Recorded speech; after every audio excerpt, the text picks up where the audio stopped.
They're all over the place. Get them. They're so close. I got one. Don't get cocky, kid. But it's a Pod Bros exclusive.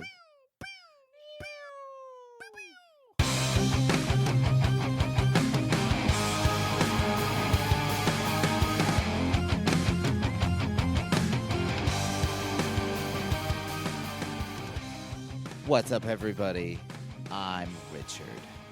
And I'm Sean. And we're speaking the language of not bromance. No bromance. Today, bros are becoming foes.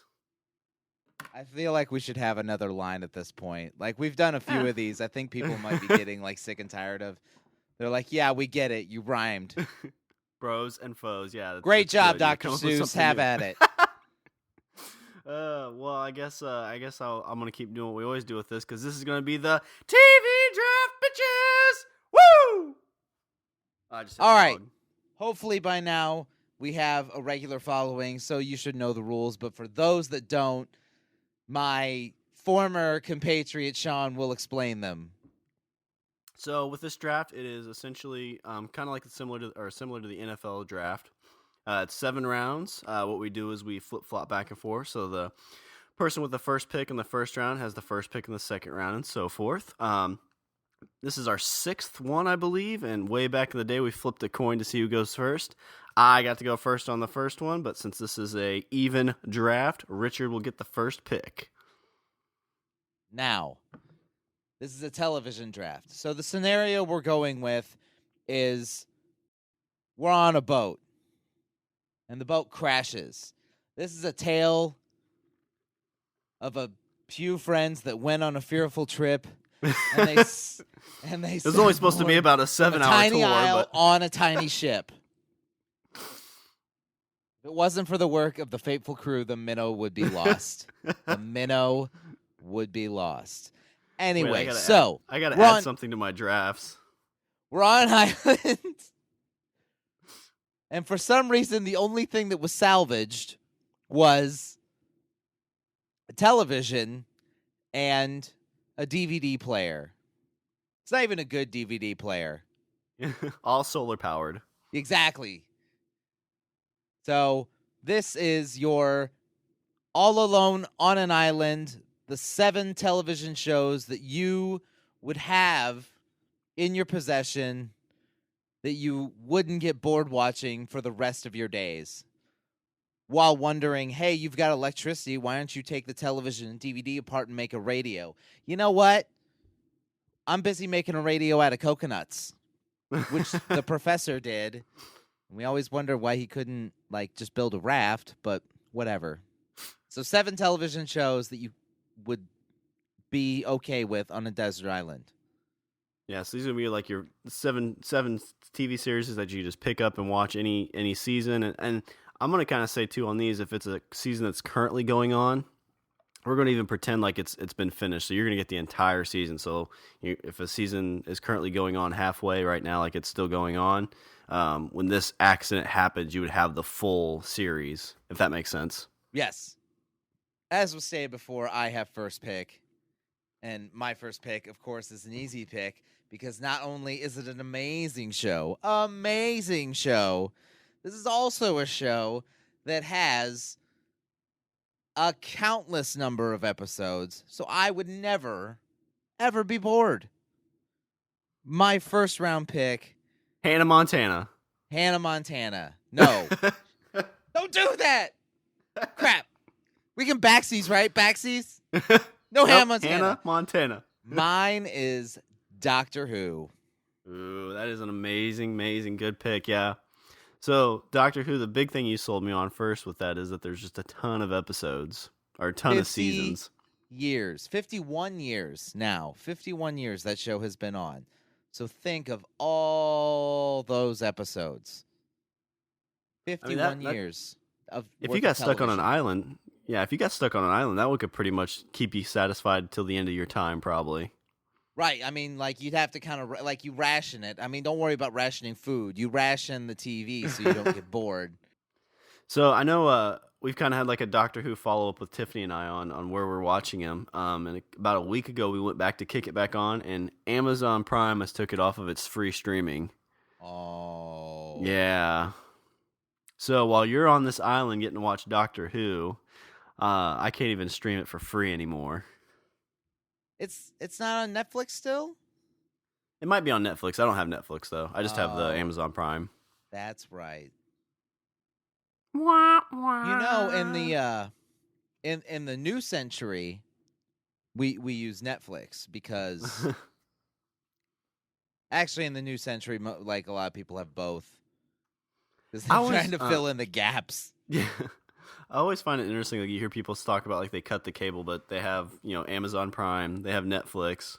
And they start listening like, oh, and I have Hulu. I've got. And by the time you add all those up, it's like, well, you pretty much have the same price as cable now. Yeah. Yeah. That's sad. But so Doctor Who, you've told me who your favorite Doctor is, and which one is that? I personally, I'm going with my Doctor. Well, okay. When I was a kid, the Doctor I grew up with was Jon Pertwee, which was, he kind of reminded me of like a Sherlock Holmes because he even wore kind of the same kind of clothes. He had that half cape, kind of long coat. He was big on kung fu. All right. And super smart because he's the Doctor. For people, okay, I don't. It's hard to explain this show in like a quick summary. So I guess the only way I could do it is the Doctor is an alien who travels around through time and space with a time machine /spaceship called the TARDIS. He usually brings a human with him, and they go on all sorts of adventures. I guess that's the best way I could do it. I know it's a show you tried to sell me on for years, and it's, I was like, oh, this is a spacey kind of weird thing. You're like, well, no, he's a doctor. It's like, he's a doctor? He's like, yeah, he's the Doctor. It's like, he's Doctor Who. You're like, I see what you did there.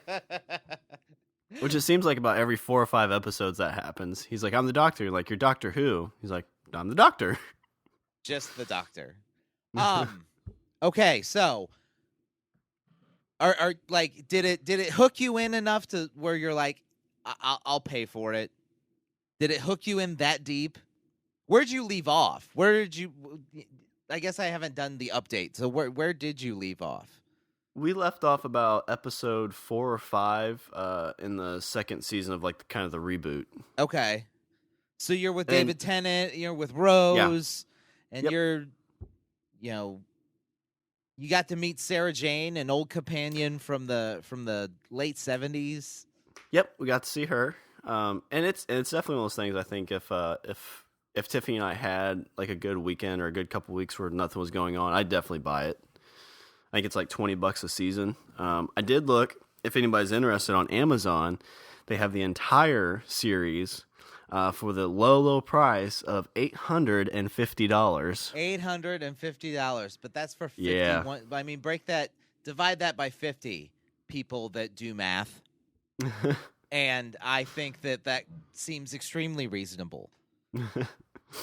Anyway, great show, amazing writing. You can never go wrong.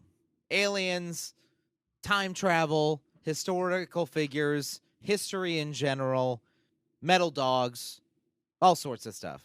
Yeah, there's a lot of variety in it too. So you're never going to see like the exact same thing over and over. Exactly. Sometimes it's serious, sometimes it's scary, sometimes it's funny. It's all over the place. And I credit that to an amazing like crew and writing team that just like they loved making. Neil Gaiman wrote a few episodes. And I mean, who doesn't love Neil Gaiman? Sandman. Great fucking comic. So yeah, there's number one pick. Number one, it should be everybody's number one, Doctor Who. Doctor Who. All right. What do you so got? that was definitely on my list. But so for the first episode, or for the first pick I'm going to have is This is a show that there aren't a lot of episodes to it. It's very small. Um, but it's definitely one of those that each episode always has like a different kind of mood to it. Like if I feel like I want some good chuckles, there's a few good chuckle episodes. If when I'm getting really upset and sad and I want just to get myself real depressed, there's a couple good episodes on there too. And being on an island by yourself, you never know what kind of mood you're gonna be in. But this is one of those big cult favorites. You tried to sell me on it a long time ago, but I'd actually credit this as one of the TV shows that actually got me back into watching TV. So I'm going to go with the great Joss Whedon, of course, TV show Firefly. Well, yeah, that was on my list. Not a lot of episodes to that one either. Yeah, it's I think it has a really good rewatchability though, because I know I've probably watched it at least 4 or 5 times, and if I'm ever just want something on the TV, that's one of the first DVDs I'll pop in, or I'll just like skim through and find an episode. I mean, you've got the Hero of Canton episode you can watch. I totally agree. I find myself like kind of coming back to it every now and again. Like I'm at home and I'm up and it's late and I'm like, man, and you kind of flip through DVDs and stuff you have and you're like, oh, there's Firefly. I'm like, yeah, I could do Firefly. Why not? It does have amazing rewatchability. Sucks that it, ended the way it did. I actually saw an article like 3 or 4 weeks ago, and it was about where the series was going to go. Like just some storylines that they were thinking about touching on throughout, if the series would have kept going. And apparently Inara had a secret past that might have come to light. I watched it was I think it was like 10 years after Firefly or something like that, where they got everybody together, and there was a storyline they were going to touch with her where she had like some disease where she was basically dying. Yeah. And like they hinted at it like in one of the last episodes, but it seemed like there was a lot of places they were wanting to go with that. And I mean, it's just so sad to see a show that was that good. That, I mean, could you imagine if that had 7 or 8 seasons to it? Like how great of a show that would be. I think it was I think the reason it got canceled, honestly, was it wasn't given the time to develop an audience. Which I think is, I think that kind of says something, especially in that time. I think that kind of said something about the culture of television at that point. Like they were wanting, numbers were wanting to be generated, and things that didn't generate quickly were cast to the wayside. I mean, look at Family Guy. Family Guy was a show that, that didn't do well, and they canceled it, and then they put reruns on Adult Swim, and those got popular, and it brought the show back. Well, have they canceled that like twice and brought it back? Possibly. Or they just did it once. Okay.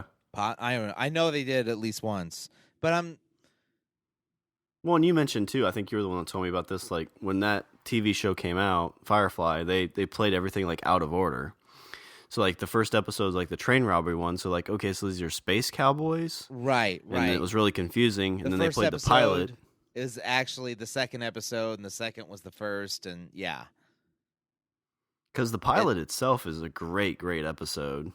Well, I think there's especially when you have such a huge cast like that, you need to take the time and introduce them all. And especially if you want to run these like deep storylines, like the show needs time to develop that stuff, because then it all pays off in the end. I mean, the best example I can think of is look at a show like Agents of S.H.I.E.L.D. I mean, that was on ABC, and like the first half of the first season, like, wasn't that great. It wasn't great at all. But it had time to develop, and then all of a sudden, like, this boom drops on it, and now people are hooked. Mm-hmm. Yeah, I think we just live in kind of an environment where like people are so used to like binge watching. I think that's probably where you see like what shows are really good, because like you ask like a number of people and they'll say like, oh yeah, I love Firefly, I can't wait for season 2, and you get a little sad. Exactly. But I think with that, there's great rewatchability. There's a lot of variety in a short season, so you get different kind of moods. And I think the big key to that's just the rewatchability part of it. Is you can always go back and find an episode randomly when you're trying to make your coconut radio. So my first pick in this draft is going to be Firefly. Oh, before I move on to number 2, I should also note that there was a comic series that actually went into the checkered past of Shepherd Book. And you actually find out like his whole backstory. I don't know if I've read that one yet. They actually had a 6 or 7 part series that picked up right where Firefly left off, which was pretty good. And actually, so going into the movie and spoilers, but this is a TV draft. It's a draft, so there's going to be spoilers. Right. I always thought like if they wanted to bring that TV show back, like I feel like Wash should still be in that show. Like that seemed like one of the worst deaths. Like I don't know if the show would have the same feel to it. Oh, I know. Yeah, like set the show before the movie. If you no. What I was saying, you said it to where it is now, so it takes place after the movie. But they never show the body of Wash. I mean, you kind of assume they buried him in that little hologram place. But my thought or my idea is instead of having him be gone completely from the series, what you do is you bring him back. But instead of him dying at that point, the Reavers had actually like kidnapped him, and essentially he had become like a Reaver, like the one guy who got on their ship. And then you got to bring him back from Crazy Land. Oh, like I think that would be an awesome idea. I like that.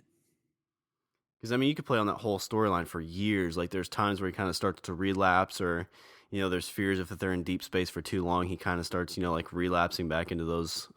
It'd be like the time Hulk period of his. Yeah. Except like he doesn't, become like a green rage monster. He just like goes batshit crazy.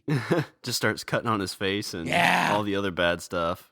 Ugh. But I mean, there's so many things. There's the Hands of Blue people. There's the Reavers. There's so many storylines you could go with that. You could.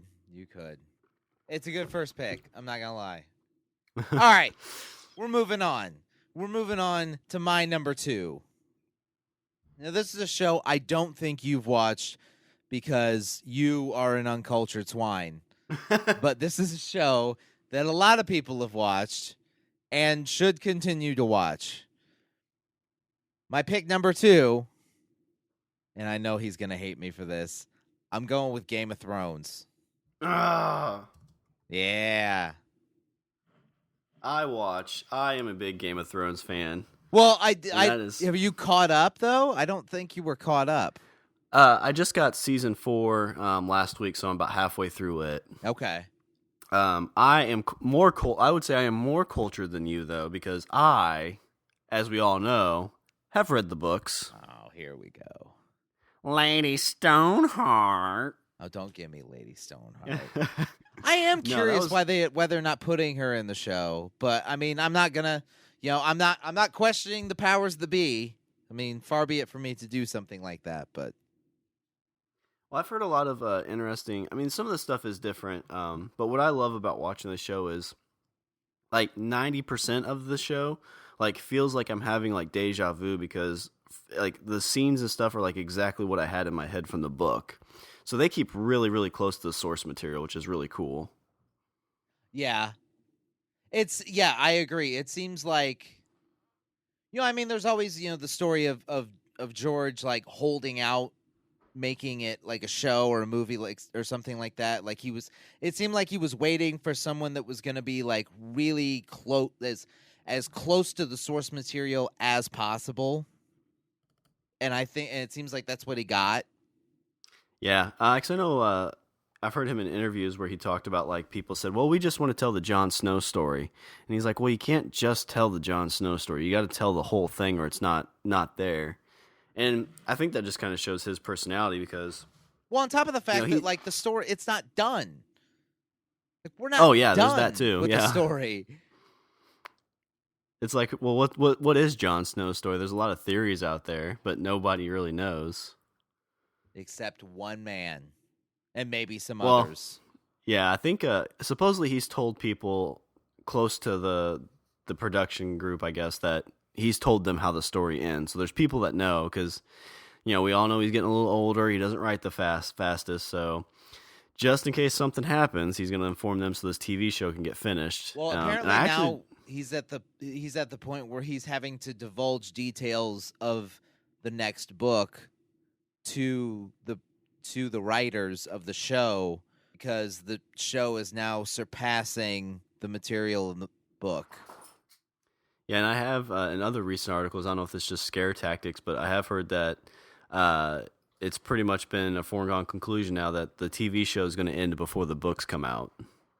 So they're basically gonna tell what's gonna happen in the movie that's gonna happen in the books later. Right, because we have a show that after this season, it's gonna start divulging details from the next book that isn't out yet, and then that's not gonna take long, and then you still have there's still a whole at least one more book.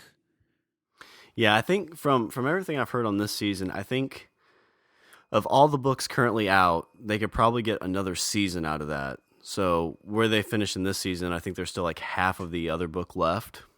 Right. That's the way I get it too, is that this season is going to cover all the books that are released.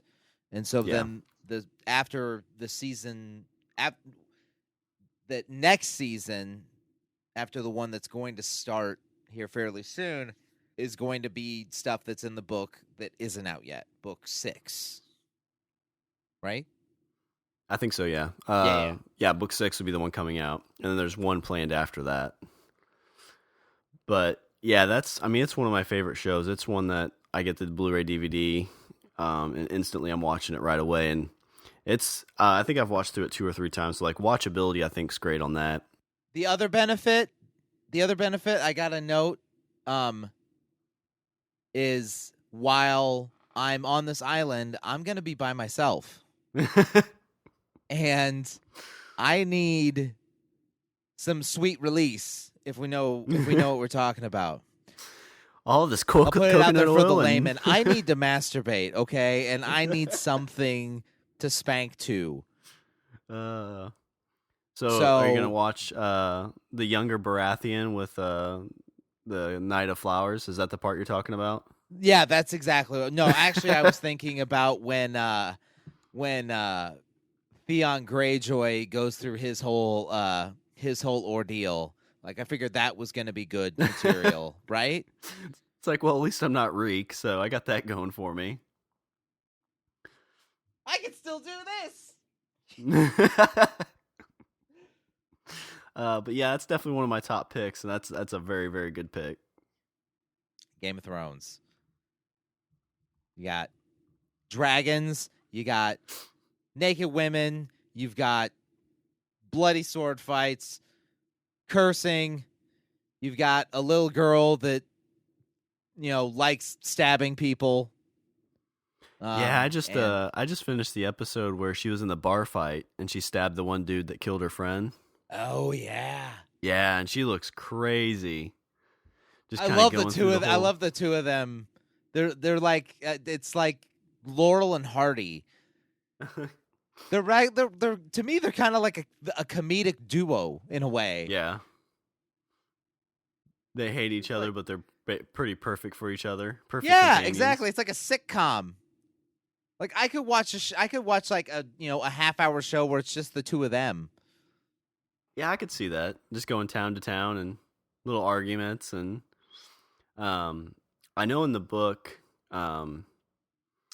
stuff happens to the Hound, and like I just kind of hope that he's still around, just because like I think he's a great character, and like I don't know why, but it seems like for some reason he really cares for the Stark girls, like protectively, like almost like a brotherly type thing. Yeah, so I don't know if that's I'm just not sure where that's coming from. I mean, he kind of like comes off.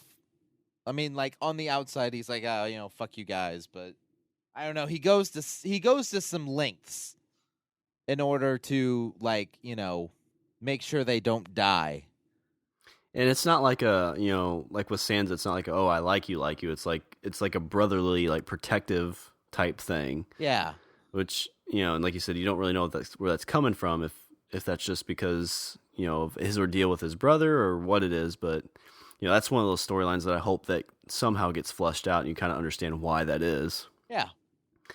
But yeah, back to the Lady Stoneheart thing too. I'm a little upset they're not bringing her in, just because in the books that was one of those things that was like kind of jaw dropping. It was like, oh my gosh, this happened. This is cool, Yeah. But it almost seems like without her, that whole kind of mythical type thing just goes away. I guess maybe like everybody has to have that one thing, so people that read the books can like lord it over people that only have watched the show.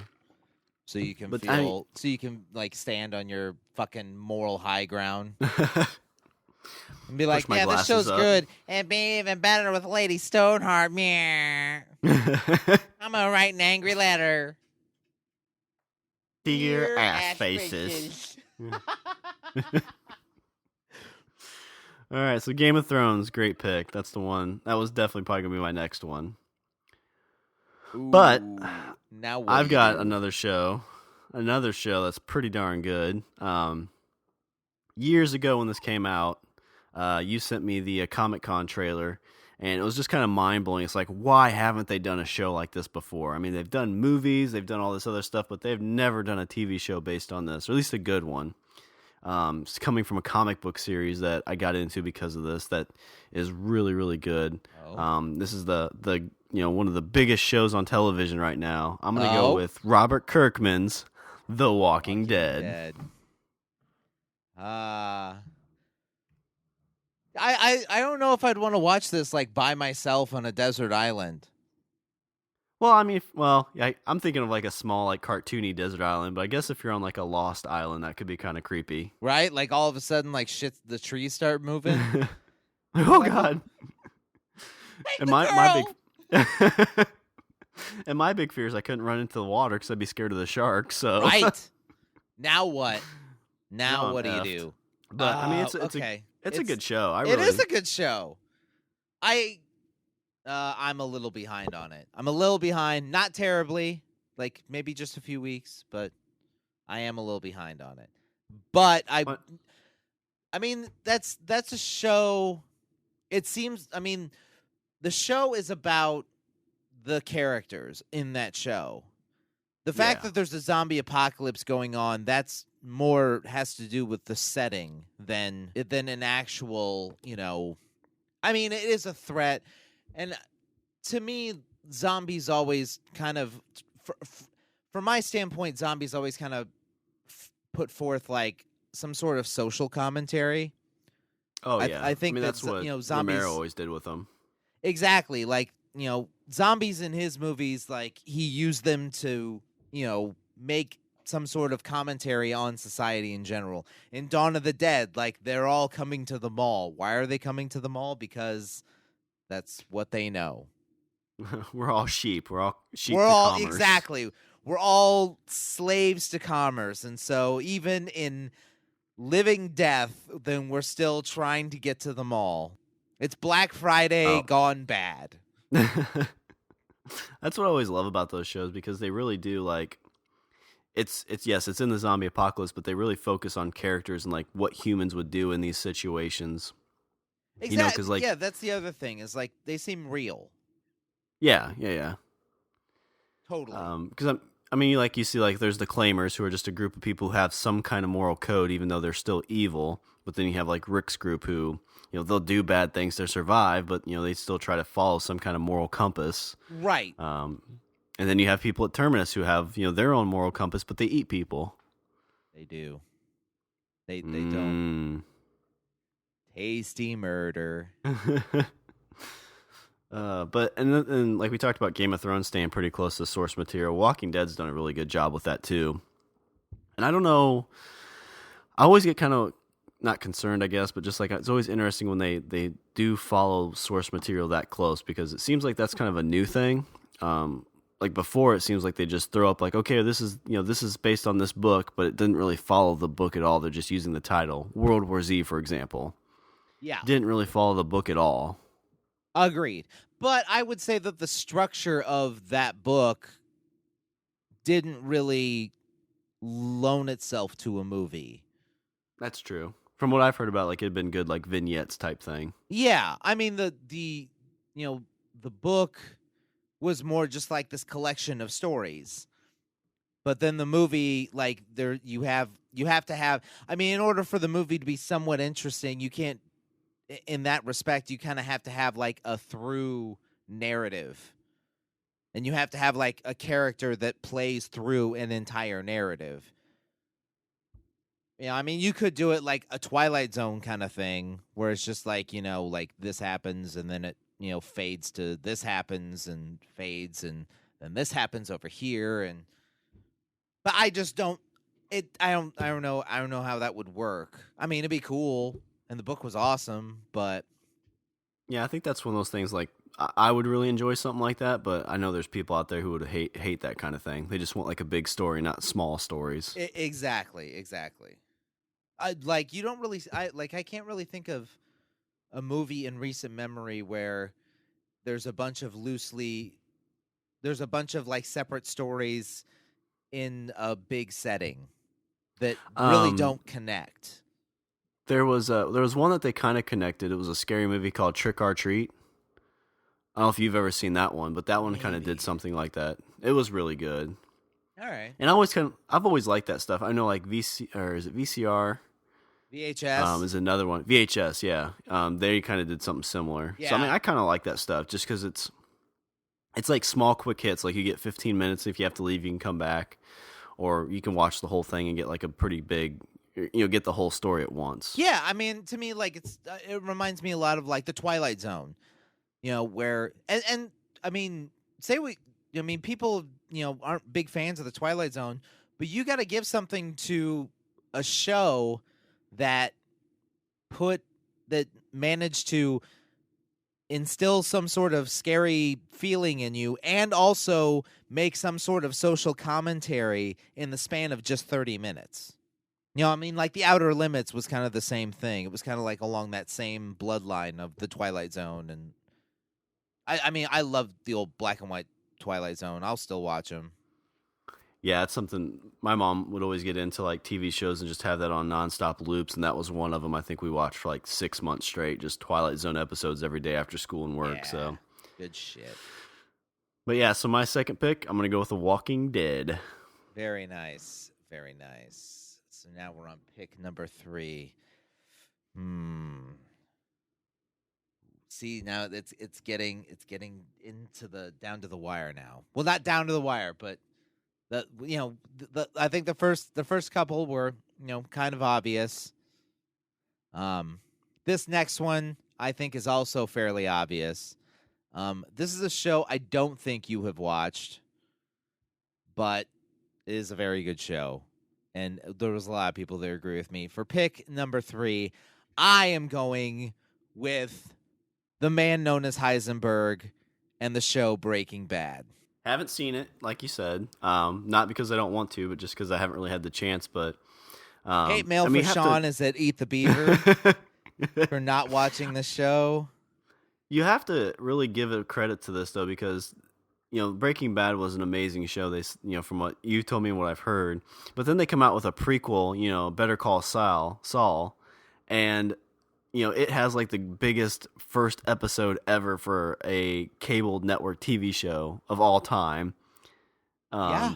And you never really see that. Like always, when they come out with like a prequel or a sequel to a TV show, it usually just bombs right away. But everybody's told me that Better Call Saul is a great show on its own. I have not partaken in the Better Call Saul. I really, really want to. I was just gonna kind of let it go for a bit, and then I'll kind of binge it on the back end.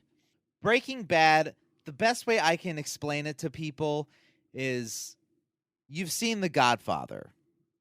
It's listed as like one of the best movies ever made. I think in AFI's top 100 films of all time, I think it's like number 2 or 3. The Godfather, it's a cinematic benchmark for what a film can and should be. The story of The Godfather is about a man who starts as a pure kind of, innocent person and slowly regresses and degenerates into the complete opposite of what he started through on the front end of the movie. It's Okay. basically watching someone. It's like a death by degrees thing into this world of crime. And I would say that you take a show like Breaking Bad, and that show is The Godfather. It's just really extended. It's a very long version of The Godfather. You see a character who is a very pure, very straight-laced person through almost to say no fault of his own, I think doesn't do the character justice. But this is a person that starts off one way, and if you watch the first episode and the last episode, they're completely different people. Yeah. Completely different people. Don't they kind of consider that like when they say Greek tragedy, isn't that what they're kind of talking about? Yeah, in Okay. a way. I mean, it's watching someone slowly descend into something that you could never see them doing. And it's like I said, it's like a death by degrees kind of thing, where each thing kind of pushes them a little further down. Yeah, kind of like, I mean, Scarface I think isn't quite like that, but it's just that you kind of start going down a path, and just by all these events, it kind of makes you do things that you really necessarily wouldn't do, but they just build on top of each other. Like, first you start, I guess, Goodfellas, I think the movie is, where he starts out by just the gang kind of helping him out as a boy, and then he starts stealing for him, and he starts beating people up for him, and before you know it, you've progressed all the way to murdering people for him. Yeah, and it's just like you look at it, you're like, how the hell did I get to this point? Yeah, to where I'm murdering people for this group of people.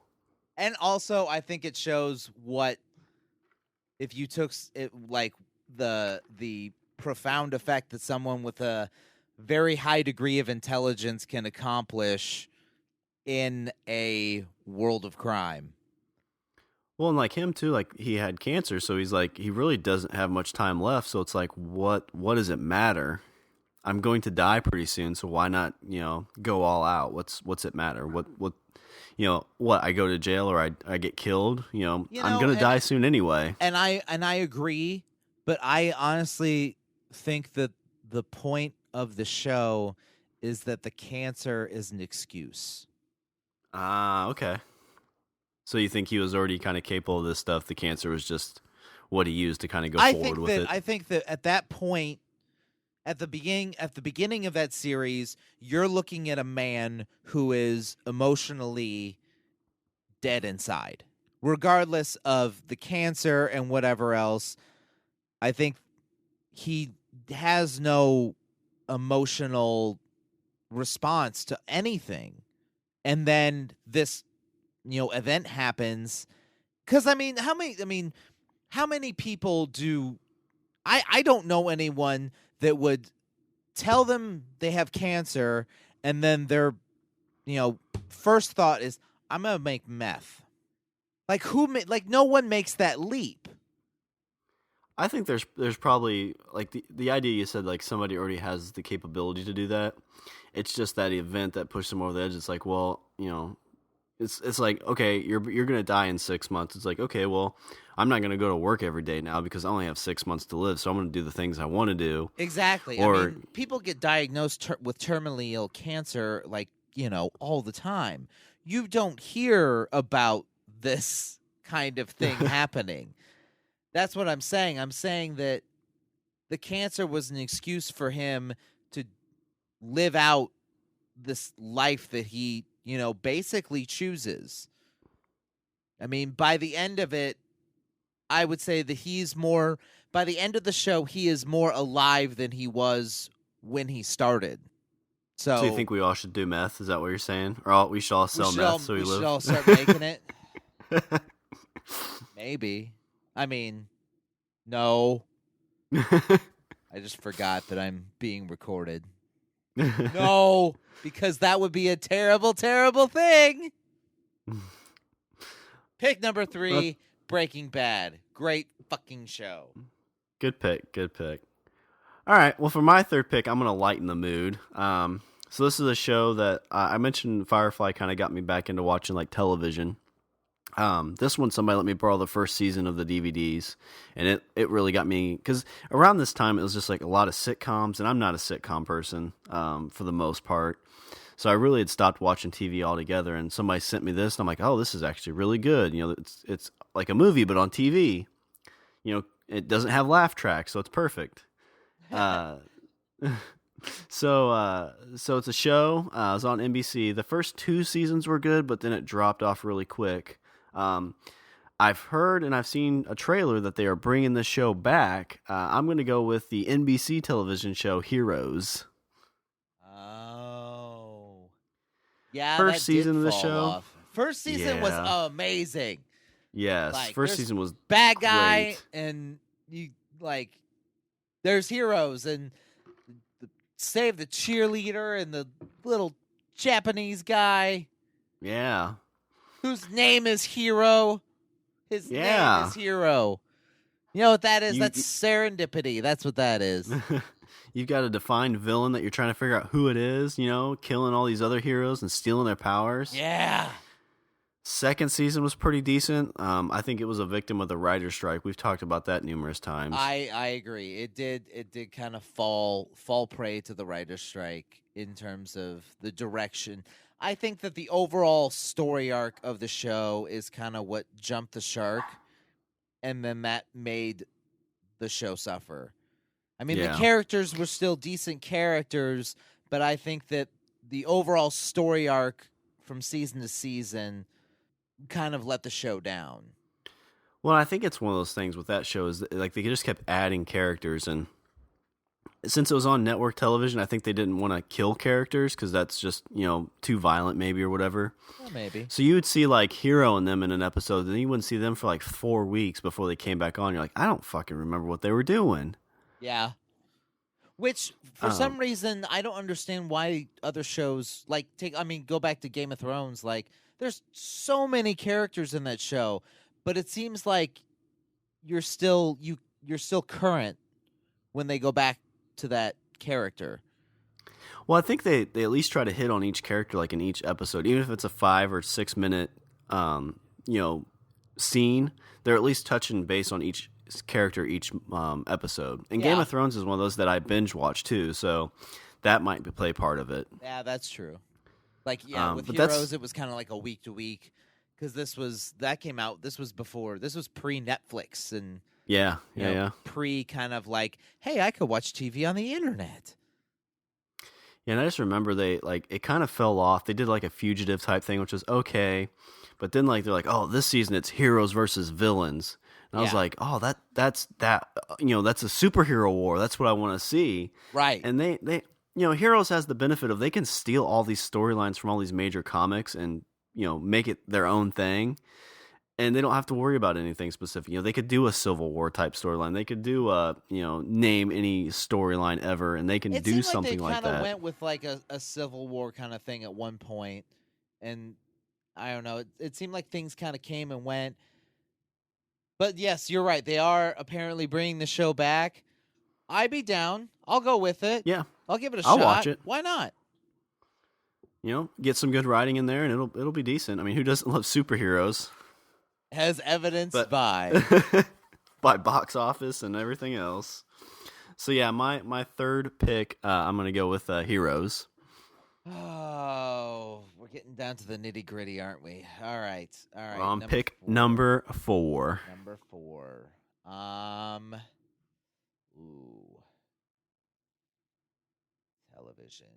Number I was gonna say, so far you've only stole 2 of my picks, and I know you're pretty lenient when it comes to mutants. For me, Doctor Who was one that I was kind of holding off on for you. So Usually we end up with one big steal apiece. And I think this next one, I think I'm gonna say it, and you're gonna get really, really angry. I think this is gonna be the steal. This one's gonna be Alright. the steal. All right. don't So- say Hannah Montana. Damn it. Oh. All right. This show, number 4, for me. This is a show that It has it's never it has its moments where it's not that stellar, but I will say that overall, especially for the first, I don't know how, for the first 4 or 5 seasons, was amazing. Like, great mythology, and you saw all sorts of cool shit. My pick, number 4, I'm going with Supernatural. Ah, I knew it. And I left that off my list, to be completely honest, and that's due to the fact of the last 2 seasons being a little rough. But that's kind of unfair on my part because, like you said, the first 5, 6 seasons were great. Yeah, I mean, this And is even a show that I think was supposed to be done after 5 seasons. Like, it seemed, Yeah. and you kind of got that sense in the story. It seemed like after season, I mean, there's another show I can think of, which, now I'm thinking of it, you're probably going to take it. I mean, this is a show that it seemed like it was going to be done. Like, after 5 seasons, it was done. Like, and it seemed like it was kind of written that way. But then it became so popular that they were like, well, let's keep going. And then it kind of had this like awkward teenager phase where it was like, I don't know what we should do now, so let's do this. Okay. Leviathans. All right, Leviathans. Why not? And I mean, the two characters, Sam and Dean, they always play really well off each other. So I mean, I could watch them all day. Like those characters are awesome. But yeah, the storylines kind of peaked and valleyed. And I know, like in the last few last few seasons, they've really gone more on like a religious approach, which I kind of like. I kind of like having like a established kind of mythology, like historical kind of thing that they can kind of like explore and weave kind of like mystical stuff into. I like that. I think that's cool. Yeah, I do too. I haven't seen any of this season, so I'm not real sure what it's been like. I think I saw the first episode or two. But yeah, anything before that I've watched, like I've enjoyed. I just haven't kept up on this season. Have you watched any of this season by chance? Not this current one. I'm on 8. I'm gonna finish 8, and then I'll start in on 9. Okay. I think we're at 9, right? Yeah, that sounds right. I think so, yeah. And I think what really helps this show is I think it's got to be super cheap to make because really they can film in the same location because they're just usually in the Midwest. Yeah. It's just two guys in a car for the most part. Driving around, singing Bon Jovi. I love that fucking car. It's a nice car. It is a nice car. Oh. And those two do play really well on each other. There's comedy in it. Like, to me, honestly, like Dean and Castiel, that's a comedy duo for the ages. Oh yeah. See, he's going to get him to see a prostitute. Yeah, I love when he's watching a porn. He's like, I don't understand if the pizza delivery man is in love with this woman. Why is he spanking her? So yeah, for me, pick number 4, Supernatural. You got great characters. You've got a very cool story. I will agree that the show is, it does have its valleys, but it has its real peaks. The fucking devil. The devil is in this show. It was Satan great himself episodes with him. And Death. Don't forget Death. I think that Death's a great character in that. Yeah. I love didn't you love the first appearance of him where he walks out? Like a stark white car pulls up on the curb and he steps out, because he rides a pale horse. Uh-huh. So pale horse, stark white car. He comes out of the car, have like some weird music playing in the background. I was like, that dude looks old. He's a fucking badass. I love the Four Horsemen because it's like they kill the first 3 fairly easily, I think, and then they get to him. It's like, yeah, you can't kill Death. Yeah. I've been here before it all started. Right. Yeah, he kind of like Dean walks in and he's sitting there in a pizza place. Like everybody in the entire pizza place is dead, and then and Dean's like, I'm here to kill you, and Death's like, yeah, sit down. just stop this. He's like, let me explain something to you. He's like, you are an ant to me, like an ant. And then at one point, Dean's like, this is a bit above my pay grade. Pick number 4, Supernatural. That's me. Well, I don't know if the show I'm going to talk about. I don't know if you've seen it or not, but it's been a good show. I fell off of it for a bit, and then the writing really kind of picked up on it. It just recently ended, and I thought the ending was probably one of my favorite seasons of a show ever. It's about a little motorcycle gang out of California. I'm gonna go with Sons of Anarchy for my 4th pick. Oh, okay. I think this is my Breaking Bad because I've never watched Sons of Anarchy. It's so whenever people talked about it, it's like it's a motorcycle gang. I'm like, well, this sounds stupid. I mean, who cares about motorcycle? Like I was thinking of like they sell it as a motorcycle club, and so I'm thinking of like just old guys who like ride around on motorcycles, because I'm naive. That Wild Hogs movie. That's exactly what I was thinking of. Wild Hogs. I'm like, what? This doesn't make any sense. Why would anybody watch this? And you watch like the first season, you're kind of like, huh? And you watch the second season, you're like, oh. And at some point in one of the seasons, the first episode, the opening scene is one of the members of the gang who's been in jail for so many years just getting rammed by some other prison guy because, somebody's trying to use that to get information from him. And it's just this crazy web of, it's very Shakespearean too. Like, just this, Hamlet type storyline, set in like this world of this motorcycle gang, and the last season was by far probably one of the best seasons of a series I've ever seen. Wow. Yeah, there's been like I think season like 3 or 4. It kind of it actually lost me. I stopped watching it because I kind of got a little bored. But the following season, like they had like a big event that happened that like brought me right back into it, and I'd been watching ever since up till the end of it. So it's definitely got a good rewatchability, and it's got a little Shakespearean in there if you like that kind of stuff. My sisters are really into it, but I don't know. I don't know why. I think at the time there was like so many other things going on. See, that's the thing is like we're mentioning all these television shows, like, and it's like, oh, I'm not caught up on that one. I'm a few weeks behind on this. This one will be like. You gotta understand, like, we're naming off 7 television shows. Like, what do you want from us?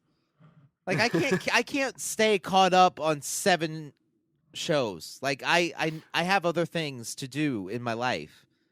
Well, I think combined, all the episodes would probably be up in the thousands. Right? I mean, I'm married. I have 3 kids. Like, I work. Like, I can't stay caught up on all this television. So don't judge me. And we're not even really getting into a lot of the new stuff that's just kind of okay that you'd like to watch either. Like these are just like the big shows. Right. But so my 4th pick, one that you haven't seen, but a really good show. I'm going to go with Sons of Anarchy. Oh, good. Okay. Let's see. Pick number 5. I feel like I need some comedy. All right. I've got some, like, the shows I've got, like, there's some depressing shit in there. Like, if I'm on an island all by myself and I'm watching this stuff, I think after a while I might get kind of sad. Yeah, take a coconut to the head to knock yourself out, and or maybe just go swim with the sharks. Yeah, I'm watching, like, people die and people making meth. I mean, I need some comedy. I like kind of comedy. I like things that are a bit out there, but also I think make a point. This seems like a really random pick for me, but it's honestly one of my favorite shows because I think it takes it'll take very complicated social issues and break them down in such a completely silly way that it actually ends up making a point. My pick number 5, I'm going with the long-running cartoon show South Park. Ooh, that's a good pick. That's one that, like you said, if you're getting kind of down and out, you can throw in any numerous episode and get a good chuckle. I mean, like the most recent one I can think of, there was a trilogy of episodes that they did based on Game of Thrones, and they tied it in with Black Friday. So the White Walkers were the people coming to the mall to shop for Black Friday. Nice. And the mall security guards were like the Night's Watch. So the leader of the mall security has like a patch and a scar over his eye. Oh, that sounds awesome. I remember that being I was just at the right age where mom was kind of like, okay, you can kind of watch this. It's a little too adult, but you should be okay. And getting to watch that a little bit, and just being like 12 or 13 and being like, oh my gosh, this is the greatest thing ever. Yeah, it was like it was your Simpsons. Yeah, like, exactly. For me, it was the Simpsons. My Simpsons are like Beavis and Butthead, that kind of feel. The genius of that show, I would say, is twofold. Number one, they take, like I said, they take a social issue and they actually like break it down in a way that makes everything so ridiculous that it actually ends up making a point in the end about the social issue. Take something like the consumerism of Black Friday, or the ridiculousness of Al Gore, or the goddamn idiotic a-hole that does that show Whale Wars. Oh, yeah. Oh. And I think on that show, too, don't they wait until like 2 or 3 weeks before the show airs? That's when they actually record it? No. That was the other point I'm going to make. That show, they go from start to finish in 6 days. Oh, geez, really? There's a documentary called 6 Days to Air, and it's about them. It's about Trey Parker and Matt Stone. Ooh, almost fucked that up. They had just got done doing the Book of Mormon musical on Broadway, and they were like, "Yeah, we're gonna start the South Park show up again. We don't have anything right now. Well, when's the first episode air? Sunday." That's awesome. So they fly to their studio, and in 6 days they go from having absolutely nothing to having a completely finished episode. Written, drawn, voiced over episode in 6 days. Now the thing that's so fucking genius is, like, to me, that is insane. But the good thing is that keeps the show completely topical. Like, shit that happens in the middle of the week, you see a South Park episode on it at the end of the week. It's kind of like almost like Saturday Night Live, and like, they're able to write it that week, get it recorded, and put out that week. Exactly. Or it's like a fucking podcast. Yeah, good point. But it's, like I said, it's genius. Because they're able to, like I said, they're able to not only take this social issue and, like I said before, but they do it in 6 days. So, I mean, tip of the cap. That's all I can say, because those guys are amazing. So, yeah, for me, number 5, South Park. I got my funny. Yeah, you're stuck on an island. You can kind of relive history by watching that, too. I could learn all about the human Sentai pad. All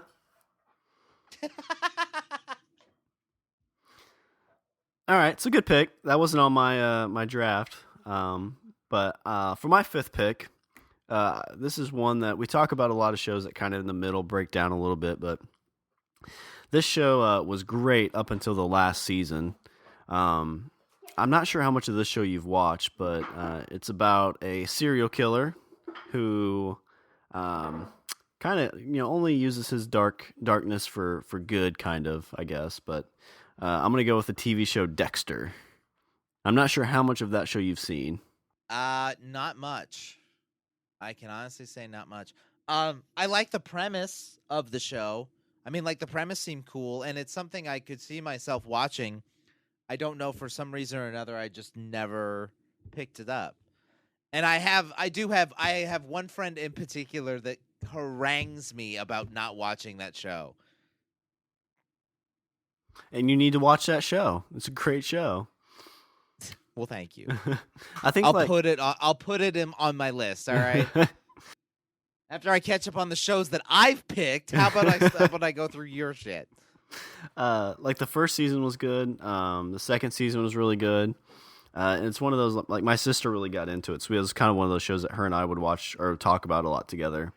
But it really fell flat on its face on the last season, and that really kind of ruined the whole series for me. But I think if you don't watch that last season, it's definitely a great series. John Lithgow, the season with him in it, that's probably up there in like rewatchability, because I mean, in shock value, there's stuff in there that like you don't expect to happen that happens, and it's it's definitely awesome. So my fifth pick, I'm gonna go with Dexter. That was not on my list, obviously, because I've never seen it. Okay, well, I've given you ample chances to pick this show up. Ample, I believe, I feel.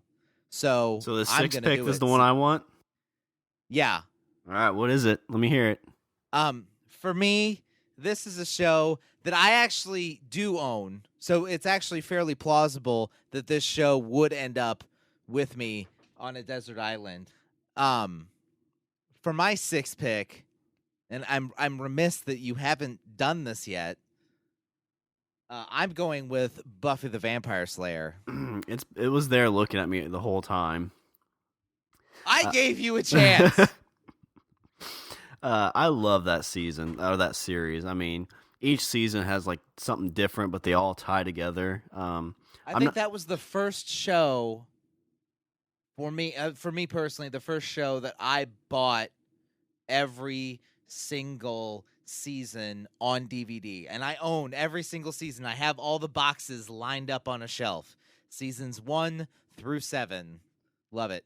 I don't think I've watched all of the last season on actual TV, so like I kind of rewatched it a few years back, and not gonna lie, I kind of tear up at the end of that season, because they do like what I love with shows where they tie like a scene from the first season all the way to the very last episode. It's the scene where all the characters are kind of talking to walk away, and Giles like, the fate of the world is doomed. And same thing happened right there at the end of when they're all going their separate ways to fight the demons. He's like, "Oh, the fate of the world is doomed," kind of thing. Yes, I love those callbacks. It's like I said about about Supernatural. Like, that show was kind of set to end after season 5, and I mean, you can even see the way that show goes. At season 5, like, she's dead. She dies. She died in the show. The main character died in the show. And that's probably one of the first time Joss Whedon's brought somebody back from the dead. Because usually when he kills them off, they're gone. That's true. When somebody gets Whedon, they don't come back from getting Whedon. No, they do not. But Buffy did. And she came back crazy and not really, like, because it was... hey, she died. I'll tell you what, she died in the first season. Yeah, she twice. Did. I haven't really read much of the comics. I'm not sure if she's died anywhere in the comics either, but I mean, that's one of those things that they have expanded into the comic universe. I think they're up to season 9 or 10 there. Yeah. This is, I mean, it never won any major awards. I think the episode Hush was nominated for an Emmy, but it never won. But I mean, you got episodes like Hush, The Body, the musical. You could almost just live on that on the island. Yeah, so if a ship comes to find me, it's I'm gonna be on the beach singing Once More with Feeling. It's such a good show. Yeah, I really wanted to pick that one earlier, but with Firefly on my list, it kind of felt like cheating to take 2 Joss Whedons. Well, you still got Whedon shows left. There are still a few Whedon shows left. I can think of 2 off the top of my head. I don't know. I can think of 2. All right. Pick 6, Buffy the Vampire Slayer. That's a good one. Buffy the Vampire Slayer. Yeah, it is. So you were talking earlier, you need some comedy, and I think this show actually popped in my head last night when we were talking about doing this draft. And I'm not sure how much of this show you watched when you were younger. It's kind of sitcom-y, but I don't know if I'd really classify it as a sitcom. back in the early '90s, this show came on once a week, and my family would sit around and watch it. It's actually has a little bit of a tie to the Turtles because one of the voices of a character on the Turtles was on this show. I'm gonna go with the Will Smith production. I'm gonna go with the Fresh Prince of Bel-Air for my 6th pick. Oh, Now tell me, right. Did you watch this show when you were growing up?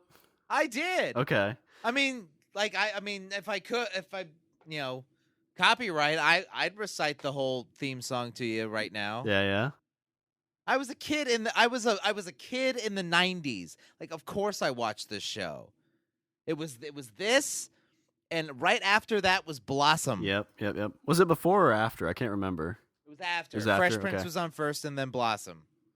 It's a show that's got like very emotional scenes, like him and James Avery character, how they interact. There's comedy, there's drama. I don't know would this be considered a sitcom or what would this be classified as? I would call it. I'd say it's considered a sitcom. Okay. Short half-hour shows. Funny characters. La da da. And I've never really gone back for like a second viewing of this, so I don't know how. Would you take time to learn the Carlton while you were on your island? Oh yeah, obviously. I mean, that's when the ship comes to save me. That's what I'm gonna be doing, and hopefully. And if it's a gay cruise, I mean, I'll be safe. We'll be like, pick him up. Look at him. He's got moves. But I think there's like 6 seasons of that. And it's really like, I mean, you kind of see like all these characters grow up and, kind of come into their own. So like you really like felt like you're a part of that family. At least, when I was at that age, that's kind of what I felt like. So it was really cool to see that kind of transformation and, seeing the new baby, one season being a baby and the next season being like 12, that was always cool too. Agreed. All right. But yeah, so my 6th pick, I'm going to go with the Fresh Prince of Bel-Air. Not bad.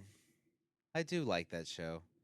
It is kind of one of those shows that, like, I find myself, like, watching reruns of it. Like, you're flipping through channels and you say, like, oh, Fresh Prince. Okay.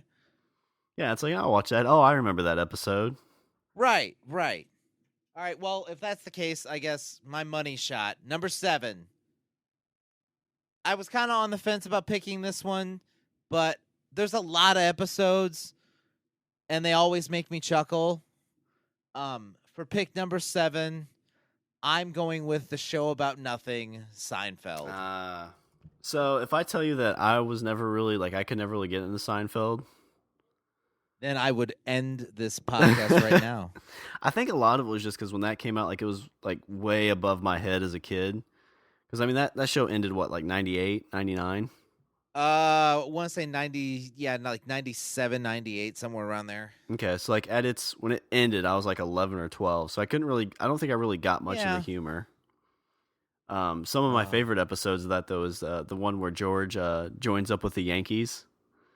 Yes, I remember that episode specifically and really liked it. You have that. I mean, everybody's gonna say the Soup Nazi episode. Yada yada yada. Master of their domain.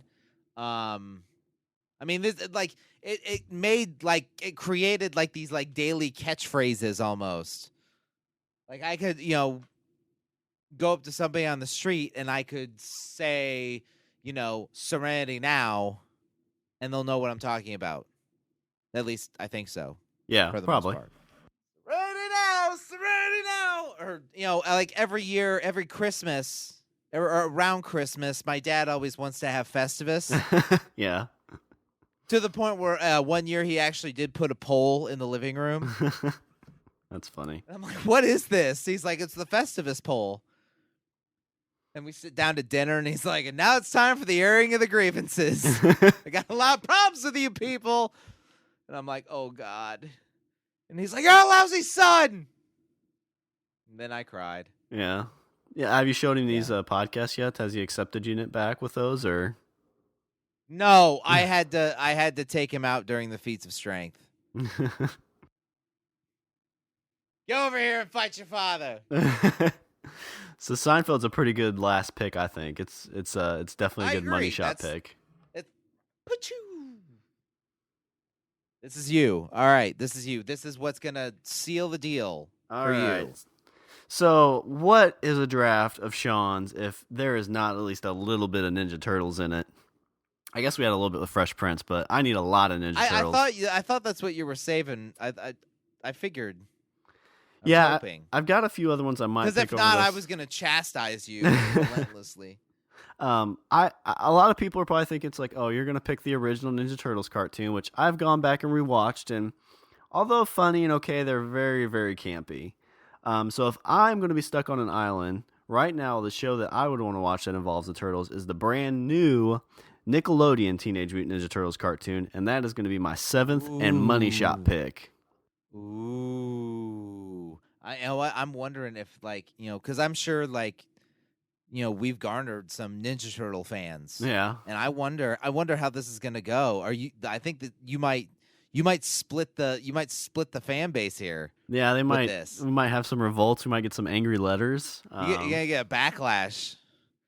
How dare you talk about the new Ninja Turtles when there is an old one that is far superior?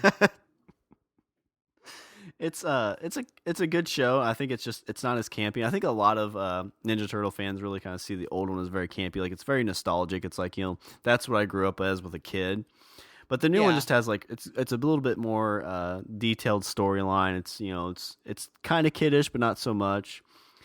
Isn't there a bit like an episode, or they did like an extended episode where, like, they brought in, like, turtles from the different universes, and then the turtles from the old cartoon showed up? They made a movie about that. I can't remember what it was called. Yeah, that's what I'm thinking of. Michelangelo from, like, the more grittier cartoon was like, "Oh my god, they have initials on their belts. They're like superheroes." But I mean, the new one, they have a lot of, like, callbacks to old shows. They had an episode of what they called Dream Beavers, and the voice of Freddy Krueger and the voice of the Crypt Keeper was in there, and they were part of these Dream Beavers that would, like, get into people's dreams and, like, torture them, kind of thing. All right. So I mean, I'm all down for an old reference. Yeah, and they have callbacks to old characters. I haven't watched, like, the last 3 or 4 episodes. I need to get back into it, but, like, I think they just brought in Bebop and Rocksteady, and it's just a well written show, and it definitely is one of those that, like, you can watch as an adult or a kid. Where the old one, it's kind of, you have to be more of a kid, I think, to really get into it. So I'm gonna go with my 7th pick. I'm gonna go with the new Teenage Mutant Ninja Turtles Nickelodeon cartoon. Ooh. So draft is done. Draft is done. Let me do a little Polls are closed. recap here. So if with this as well, as what we like to do is have our listeners tweet out who they think had the better draft. So for Richard, which usually ends up being me, but I mean, if you want to give Sean some mercy tweets, go for it. I think my zombie draft kind of dominated you, but we'll let people who haven't listened to that go back. So for Richard, if you want to vote for him, do hashtag TVLandRich, and his draft is first pick is Doctor Who, Game of Thrones, Breaking Bad, Supernatural, South Park, Buffy, and Seinfeld.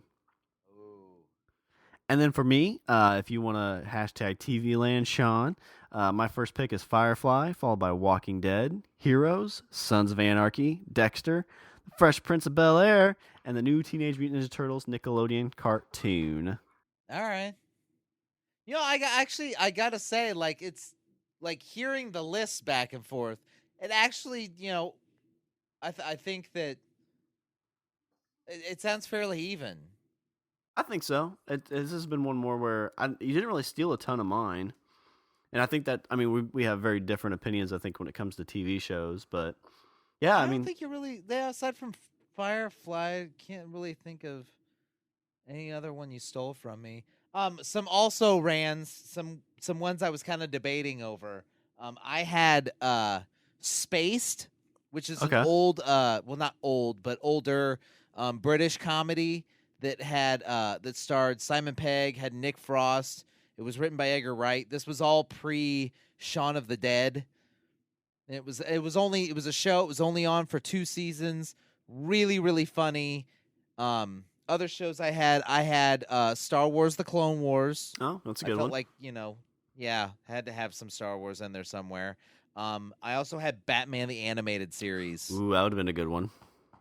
It would have been a good one, but I mean, you only have room for so much. Yep, only 7 picks. I had MASH, True Detective, and Arrow on my list as well. Which, have you seen any True Detective yet? Detective, that's a show. Yeah, I have not seen it, but this is. I mean, I actually think I need to get into the show. Yeah, you definitely need to check It that out. It looks was cool. really, really good. Put that on the fucking list too. All right, honey, we can't go out tonight. I got too much shit to watch. Yeah, exactly. That's the kind of thing I'm wondering. I'm wondering if, like, after this, like, everybody's gonna be like, well, now I gotta watch this. I gotta watch this. Well, I guess, do you want to throw in any Richard's closing thoughts before we do some housekeeping? Don't overwhelm yourself with the majority of television that there is out there, because it's okay. We have the internet now. Like, we can stop. We can go through our lives and then watch TV on our schedule. So don't overwhelm yourself just because there's so many great shows out there. Be grateful and revel in the fact that there's so many great shows out there. And maybe you haven't watched them all, but you know what? Life is long, and so are you. Plenty of time to watch the shows that you want to love. Exactly. All right, well, I'll do a little housekeeping. If you want to visit our website, we're at languageofbromance.com. Our Twitter account is at languageofbro. Email us with any kind of comments or any hate letters about the turtles. It's eatthebeaver at languageofbromance.com. Like us on Facebook and leave a comment and subscribe on iTunes and Stitcher. And don't forget to check us out on the Pod Bros Network. Best podcast site on the internet. I'll tell you what, I'm curious if any of the other podcasts are going to start hating on you or hating on either of us for not picking a certain show. I don't know, maybe we could have a war. Yeah, we can have it'll be like the Pod Bros Civil Game War. of Thrones. It'll be like Game of Thrones, and then we are House Bromance. Players versus Podcast sends their regards and starts stabbing us. Yeah, and then we start stabbing people. The Guy Huddle sends its regards. Yeah, and then we'd behead John in front of everybody.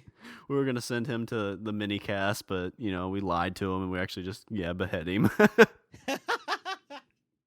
Oh, that's awesome. All right, well, is there anything else before we close her out? The House of Bromance sends their regards. Well, that's all the bromance we have for this show. I'm Sean. And I'm Richard. And I say we eat the beaver. The House of Bromance sends their regards.